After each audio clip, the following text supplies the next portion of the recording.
ভগবান শ্রীকৃষ্ণ বলেন, এই 4টি অভ্যাস জীবন থেকে দরিদ্রতা দূর করে। আজকে আপনাদের সঙ্গে যে বিষয়টি নিয়ে আলোচনা করব তা হলো শ্রীকৃষ্ণের মতানুযায়ী 4টি অভ্যাস সম্পর্কে, যে অভ্যাসগুলো প্রতিদিন করার ফলে জীবন থেকে দারিদ্রতা দূর হয়।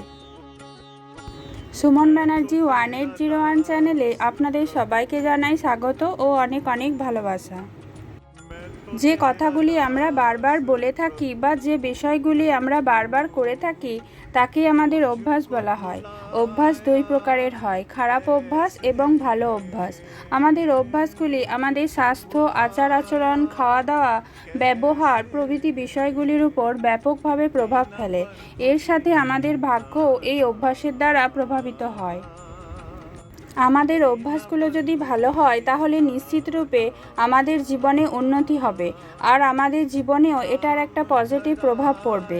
আর এর বিপরীত হলো খারাপ অভ্যাস। এই খারাপ অভ্যাসের ফলে আমাদের জীবনে খারাপ প্রভাব পড়ে।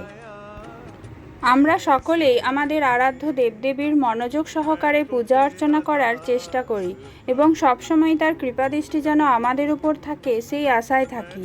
এর জন্য আমরা একাধিকভাবে চেষ্টা করি যাতে ভগবানের কৃপাদৃষ্টি যেন আমাদের উপর সর্বদা থাকে।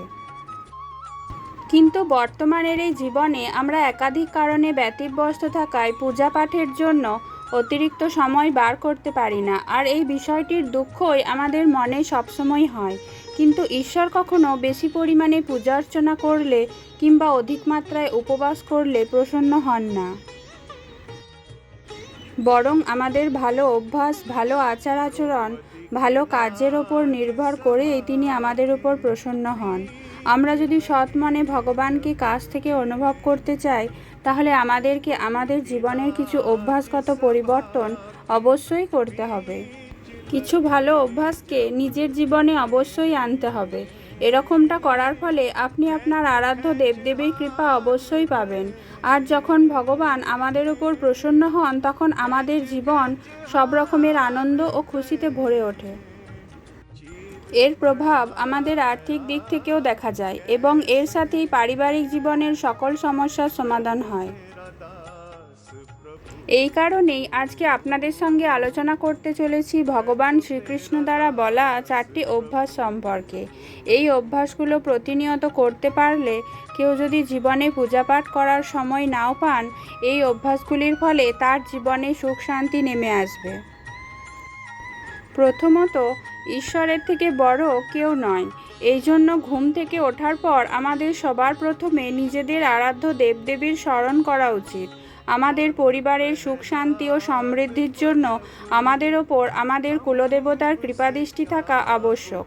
আপনি যদি রোজ পূজাপাঠ করার সময় নাও পান, সেক্ষেত্রেও ঘুম থেকে উঠে নিজের কুলদেবতাকে বা আরাধ্য দেবদেবীকে প্রতিদিন স্মরণ করা উচিত।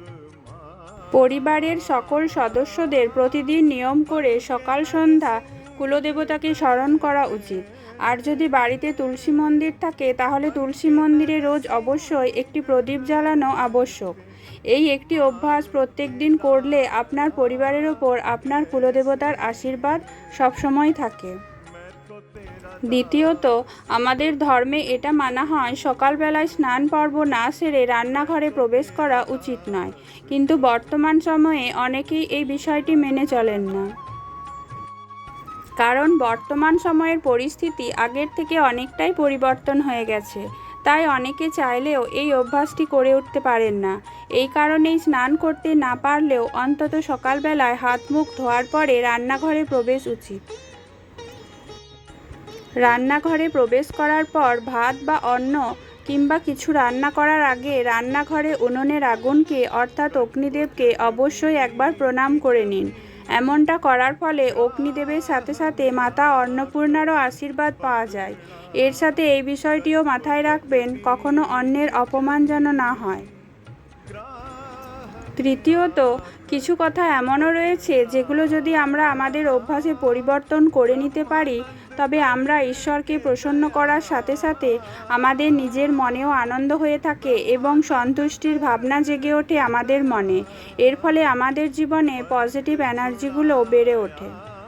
এই অভ্যেসগুলি হলো, যেমন ধরুন, অকারণে কখনো কোনো খারাপ কথা না বলা, যার ফলে অন্য কারো মন খারাপ হয়ে যায়। কখনোই কোনো কারণ ছাড়া দ্বিতীয় কোনো ব্যক্তির অপমান করা উচিত নয়। কখনোই বাড়ির গুরুজনদের ও বৃদ্ধ মানুষদের অসম্মান করে কথা বলাও উচিত নয়। বাড়ির মহিলাদের সুরক্ষা এবং সম্মান যাতে বজায় থাকে সেই বিষয়টি মাথায় রাখা। বাড়িতে কোনো গরিব, দুস্থ কিংবা কোনো ভিখারি এলে তাদেরকে যথাসম্ভব দিয়ে সাহায্য করা। যে কোনো পশুর উপর কখনো অত্যাচার না করা। এই অভ্যাসগুলো যদি আপনি আপনার মধ্যে আনতে পারেন, তাহলে ভগবানের কৃপা আপনার ওপর সবসময় থাকবে। চতুর্থত, মানুষদের চলার পথে নিরন্তর এই বিষয়টির ওপর খেয়াল রাখা উচিত, তার পায়ের নিচে কোনো ছোট কীটপতঙ্গ বা ছোট পিঁপড়ে, পোকামাকড় প্রভৃতির মৃত্যু যেন না হয়। যখনই বাড়ির বাইরে কোথাও বেরোবেন, অবশ্যই ভগবানের নাম স্মরণ করে তারপরেই বেরোনো উচিত। যে মানুষদের মধ্যে এই অভ্যাসগুলো থাকে সেই মানুষ ভগবানের খুব প্রিয় হন। এই ধরনের মানুষকে ভগবানও আকাশ থেকে হাত জোড় করে প্রণাম। এই অভ্যাসগুলো যে মানুষ নিজের জীবনে আনতে পারেন, সেই মানুষের জীবনে সবসময় পজিটিভ এনার্জি বিরাজ করবে এবং নেগেটিভ এনার্জি কিংবা দরিদ্রতা তাকে ছুঁতেও পারবে না। তো এটাই ছিল সেই 4টি অভ্যাস যা নিজের জীবনে আনতে পারলে ভগবানের আশীর্বাদ সর্বদা মানুষের সাথে থাকে।